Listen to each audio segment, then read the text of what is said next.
Hello, everyone. Again, Florian Ressler here. Welcome to PyData Global 2021. I'm very excited to have Brandon Collins talk here. Brandon is a software developer with expertise in data science and geospatial technology. He's a co-founder and principal at MakePath, a geospatial data science company founded in Austin, Texas. I skip over some of the bits so we can get started with the talk, but he has worked for companies including Microsoft, Anaconda, NVIDIA, NCX, BAT, Conversation International, and New Forests. Sorry about that. Today he'll be talking about spatial analytics using Dask and Numba. So I'm really excited about that. And over to you, Brandon. Great, thank you, Florian. I'm going to go ahead and share my screen here. Like I said, really happy to be here. I love PyData events, and I love the PyData software ecosystem. My name is Brendan Collins. I'm the co-founder and principal at MakePath. We're a spatial data science firm located in Austin, Texas. And we have a heavy skew towards open source and open source contribution, and love projects which focus on geospatial analytics.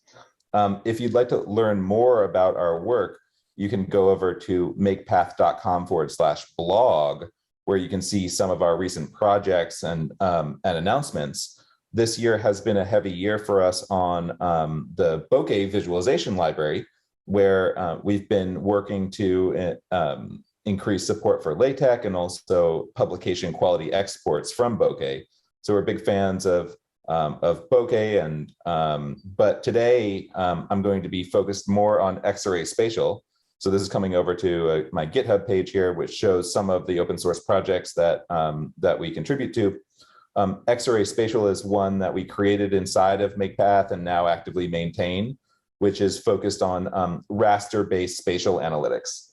And to get going, you can go to Xarray-Spatial.org, where you can find our documentation page, which talks a little bit about the project and some of its value propositions. For folks that aren't as familiar with the geospatial world, we tend to have two different fundamental types of data and data representations. One is the raster flavor, which are regular grids, and the other is vector data, which vector is certainly a term used in a lot of different domains, but in the geospatial world, it refers to points, lines, and polygons. So these two areas are you'll find represented in different open source projects. And the aim of Xarray-Spatial is to provide analysis functions on top of rasters. These rasters many times are appropriate for representing continuous phenomena. So you think of things like elevation, rainfall, temperature, soil acidity, things that lend themselves to rasters, while the vector side of geospatial tends to be discrete phenomena. So when we think of road center lines, that's appropriate for a vector, or we think of administrative boundaries, which are polygons, which we would put in the vector category of geospatial data. Xarray-Spatial is focused on the raster side. So you can come over to also github.com/makepath/Xarray-Spatial. This is the project homepage, and it will also walk you through some of the functionality inside of this library. Some of the main features of the library are that it was built using Numba and Dask, and that's what I'm going to be going deeper into during the presentation. It also does not have any dependencies on GDAL or GEOS, which are foundational libraries for open source geospatial analytics, but we wanted to have a Python library which could be easily extended by folks in the Python community that didn't need you to drop down to like a C or C++ level to read the core algorithms or to extend the core functions inside the library. We aim to be able to obviously make those fast. So as we're looping over millions of pixels, we need those operations to be fast, and that's why we use Numba. I'll talk a little bit more about Numba. But then we also need the analysis functions to scale across multiple cores or multiple machines, and that's where Dask comes in to help us out. So you can install Xarray-Spatial using pip or conda. You can pull this off of the Conda Forge conda channel. And then along with installing Xarray-Spatial, you get several CLI commands that will set you up with some example notebooks and example data sets to explore the different features inside the library. but those features break down into a handful of categories. We have 1D classification functions. What these do is these are just general binning functions. If you are familiar with, say cut or qcut from pandas, this is similar but operates on top of Xarray data arrays. Focal analysis tools, which are calculating summary statistics around a single pixel. So it's putting a kernel over an image to generate an image of a similar size. Multispectral tools, which are used for doing classic band math on satellite imagery like Landsat and Sentinel data. The most famous of these tools would probably be NDVI, but there's many flavors of NDVI and combining different bands. And as we look at this, this feature table here, you're going to see 4 columns which indicate the Xarray backends which are supported by each tool. So in the case of an Xarray data array, we are actually wrapping a NumPy array. So that's one style of Xarray data array, is wrapping an in-memory NumPy array. We can also wrap Dask arrays. So those would be potentially distributed arrays that have a very similar syntax to the NumPy API. And then also CuPy for CUDA-enabled GPUs. So CuPy is basically like a subset of the NumPy API implemented on top of CUDAs. And then also the cluster of GPUs case where we want to use GPUs as a Dask array. So those are multispectral tools, and you can see this functionality repeated for the other areas of what we currently support and what we don't. We're aiming to support all of these backends for all of the analysis tools as part of a 1.0 release, which we're still working towards. Pathfinding tools, which will help you find the shortest path on a grid. Proximity tools, which allow you to generate distance grids. So if you wanted to say, take an image that has a bunch of target pixels, we could calculate the distance from all the other pixels to those targets in several different flavors of it.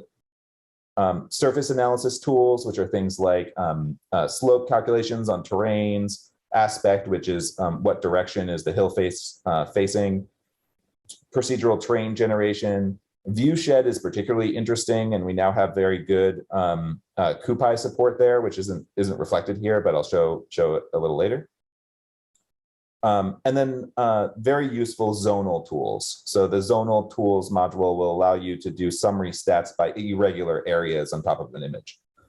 An example of this would be, say you have one image which represents administrative boundaries, and you want to calculate, say, the average slope within each administrative boundary. That would be a zonal operation, and that would be appropriate for the zonal tools here.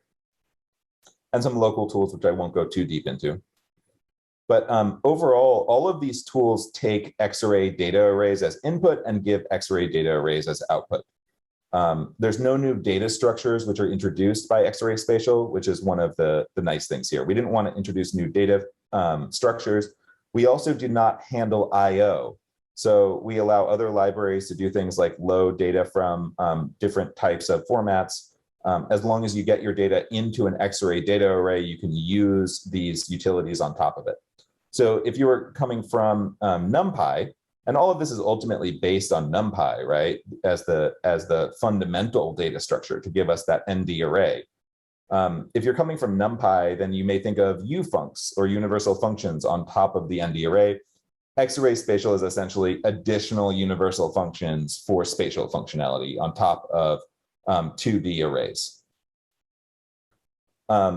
Xarray itself, you may not be familiar with, although it is a very, very popular library these days, adds labels to NumPy arrays. So very, very much like how Pandas adds labels to NumPy arrays to create the data frame or give us a Excel worksheet style data structure, Xarray is adding labels for potentially multi-dimensional images.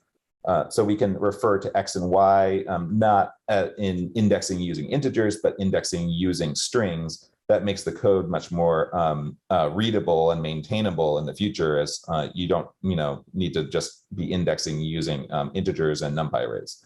But what's nice is that if you have an Xarray data array, you can always bail out of Xarray and just do .data, and you have that underlying NumPy array. So there's really nice synergy between NumPy and Xarray. Xarray also supports Dask. So we have nice support for Dask through Xarray, and then can write blocked algorithms on top of Dask-backed Xarray data arrays. So Numba is one of the core dependencies of Xarray-Spatial because we use it for implementing all of our algorithms. Numba is a just-in-time compiler for Python, and also understands NumPy arrays. So as we're taking a function and JITting it, and we're going to look at an example of that coming up, that JITted function can take NumPy arrays as input and give NumPy arrays as output, and that's really nice. And so that's why we're using Numba, is to speed up all of the algorithms inside of Xarray-Spatial. So Numba represents what I call our vertical scaling solution. On the horizontal axis of scaling, or being able to run these algorithms on multiple cores or multiple machines, we use Dask, and that's what the Dask backend is for, is to be able to have partitioned arrays that have a very similar syntax in using them as NumPy. And then we can write functions on top of those Dask arrays, do things like, say, a slope calculation or a hill shade calculation, but be using a Dask array and have that actually resolved across a cluster, as opposed to just having to rely on one machine's in-memory capacity. And then CuPy, I mentioned a little bit about CuPy, but CuPy is the library you'd use to have an array on top of a CUDA-enabled GPU. Our general philosophy in Xarray-Spatial is that you give us a Xarray data array, and we introspect that array and identify what type of array it's using. Is it using NumPy, Dask, or CuPy? And then we'll return the same object to you. So if you send in an Xarray data array that's backed by a Dask array, then that's what you'll get back from the analysis function. So there isn't any flags to set like, hey, use a GPU or not. If you send us a CuPy array, we'll do our best to use a GPU that's there. It would be a little remiss to not mention how vector data ties in here. So GeoPandas is a really great library for managing vector data. So this would be the equivalent of adding a geometry column into a pandas data frame, is essentially what GeoPandas does, but then has also geo-specific functions on top of the geometry. So GeoPandas adds the geo series so that we can store points, lines, and polygons. But many times we need to bring those vectors into a raster-based analysis. And that's where we can take a GeoPandas geodata frame and feed it through a project called Datashader. Xarray-Spatial actually fell out of Datashader because I was adding a lot of geo functionality to Datashader, and finally we looked at it and said, you know what, let's keep Datashader as just a rasterization pipeline, and all this additional functionality can move out. And that was the beginnings of Xarray-Spatial. But Datashader is a general purpose rasterization pipeline that will help you in aligning any of your vector data with other raster data. So inside of Datashader, we can take, say, a bunch of polygons, and we can rasterize them to the same resolution as, say, a satellite image, and then be able to do our zonal operations between the two data sources. So just a shout out to Datashader, which is a really, really nice project. So when you come to the Xarray-Spatial GitHub page and you install the library, you can access also example notebooks. This is in the user guide area of Xarray-Spatial. Some of them include surface tools. We try to have one for each of the major categories of analysis tools. And you can see a little bit of how you'd actually execute these tools. So we're starting by generating a terrain that's just Perlin noise. We're adding some color mapping, and this is using Datashader to do the actual color stretch on a pseudo elevation color map. But then here we see, say, an Xarray-Spatial tool. And this is the style of how you call the tools from Xarray-Spatial. You would import the tool, in this case, it's a hill shade, and then you'd pass in an Xarray data array, and then you'd get an Xarray data array back. From there, you could shade it using Datashader, or you could save it to disk using Xarray. but this analysis tool is the part that's really Xarray-Spatial. So there's these notebooks cover many different tools, and could certainly spend a lot of time just on one notebook. But I also wanted to show proximity tools. So here within proximity tools, this is a particularly useful tool set for feature engineering. So if you're trying to pull out new features for your model and think that spatial relationships could be important, then you may take a look at using the proximity tools to do things like, hey, what's the distance at this pixel to the nearest gas station? Maybe that could be an interesting question or dimension to add into your model. So I encourage folks to not just think, okay, this is just for geospatial folks. These tools also very much lend themselves to just general ML. Here we start with a bunch of target pixels.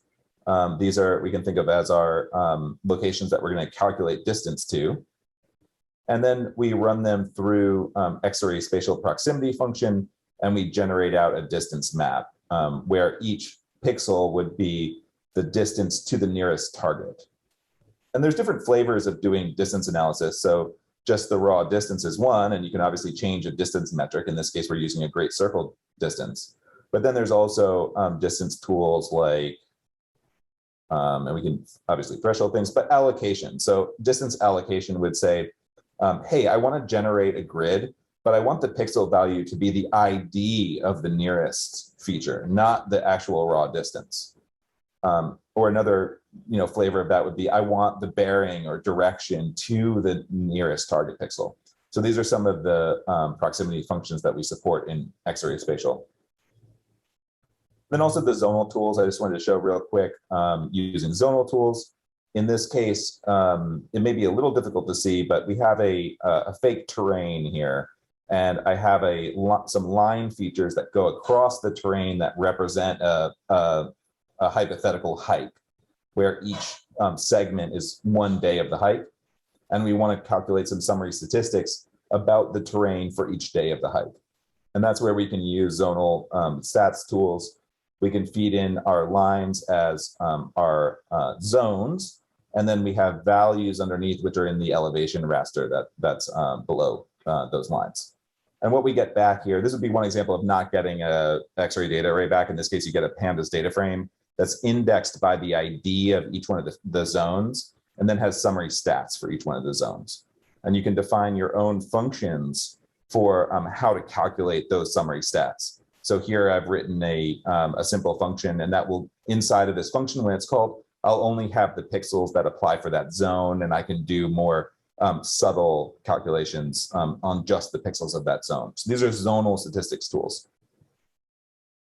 Digging in a little bit into the code.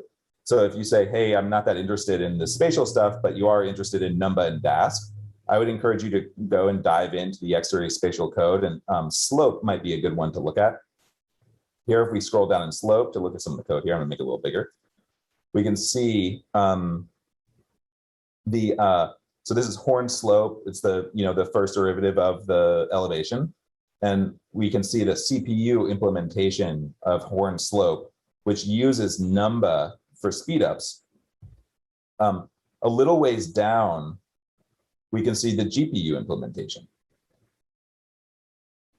And as we keep going, we can see, so there are some things that we're still working out here. This probably could be fixed, but we can see the use of Dask's map overlap, which is shows you on the Dask side how you can write a function which deals with overlapping partitions on your Dask array. So if you need the edges on one partition to do something like calculate a neighborhood, then you can use the map overlaps function inside of Dask to do that.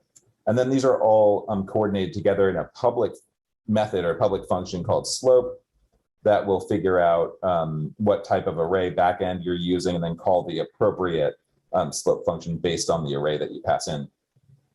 So right now, Xarray-Spatial is being used in a couple of places. One of them is the Microsoft Planetary Computer. The Planetary Computer, for folks that don't know, is an initiative from Microsoft to combine curated data sets with scalable compute and open source tools. So we have a data catalog that has tons of different imagery, and then we can run Jupyter Hub on top of it. And this is what the Microsoft computer looks like if you were to actually log in. So we're logged into the planetary computer right now. We have a bunch of tutorial notebooks that lead you through different analyses with Xarray-Spatial and other tools.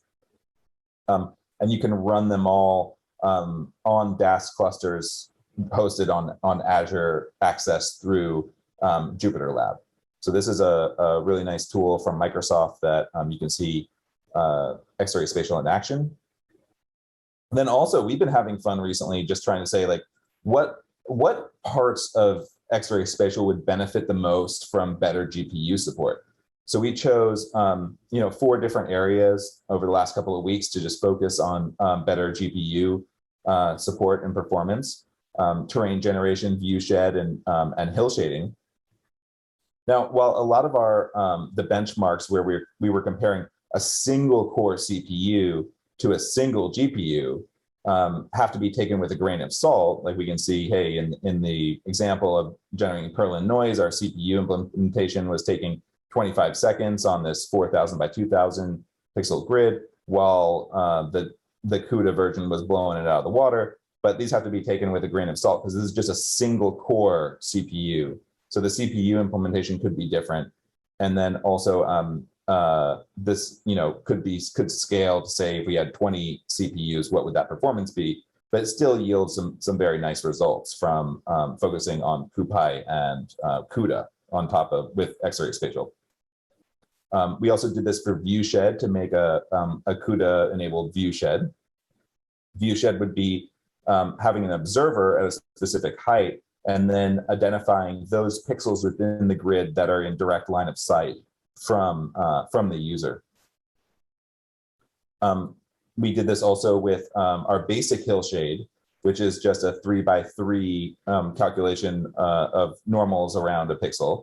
But then also we did a ray tracing version of hill shade, which allows you to actually put more realistic shadows on the terrain.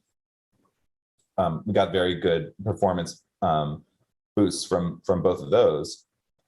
But I wanted to show a quick video. And this is a video of Xarray-Spatial. And then as we click on a spot in the terrain, we're going to be calculating the view shed from that observer. As the video is going, you can see that the shadows are changing because we're doing ray casting on top of the terrain. And this was one of the demos that we created as part of our fun with GPUs over the last couple of weeks. This is Crater Lake National Park, and all the illumination and the view shed is coming from Xarray-Spatial. So then, let me just get out this guy.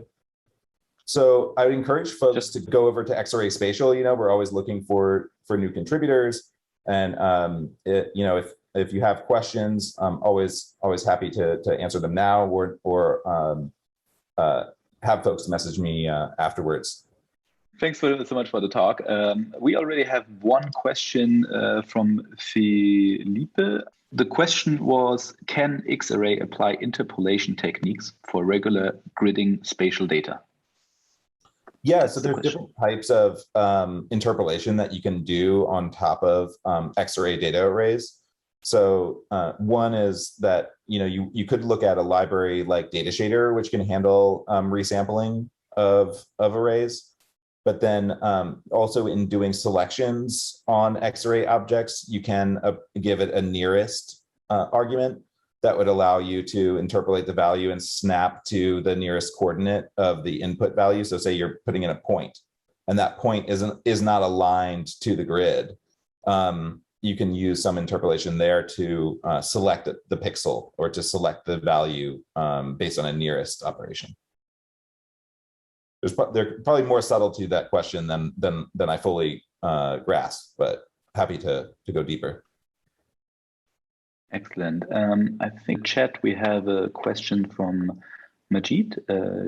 She's saying she's just curious if it's possible to write those operations as tensors, a tensor operation like Torch or TensorFlow. So right now, this is all done using NumPy and the NumPy memory model. Xarray itself, right, has a heavy focus on NetCDF and replicates the NetCDF model in memory. So if there could be maybe some data conversion, but if you're staying within the NumPy world, then it will be easy to take any of the intermediate data from Xarray-Spatial and convert it into like flatten it or do anything that you need to do depending on where, what array format you need. So NumPy is the ultimate answer to that. This is, at the end of the day, there's NumPy arrays here in the background. So far, I have no further questions, and I can't see the Q&A anymore. So I hope, yeah, thank you again, Brandon. Like, that was a great talk. I really like the speed comparison. They always make a big impact. Yeah. And yeah, good luck. I also like the spatial computer integration. I think I recently worked with that. That's really great. Like, so again, thank you so much. I'll try to sort out my login issues for the next talk. Yeah, have fun, everyone. Please continue the conversation on Slack and gather.town. And again, thanks to you, Brandon. Thank you, guys.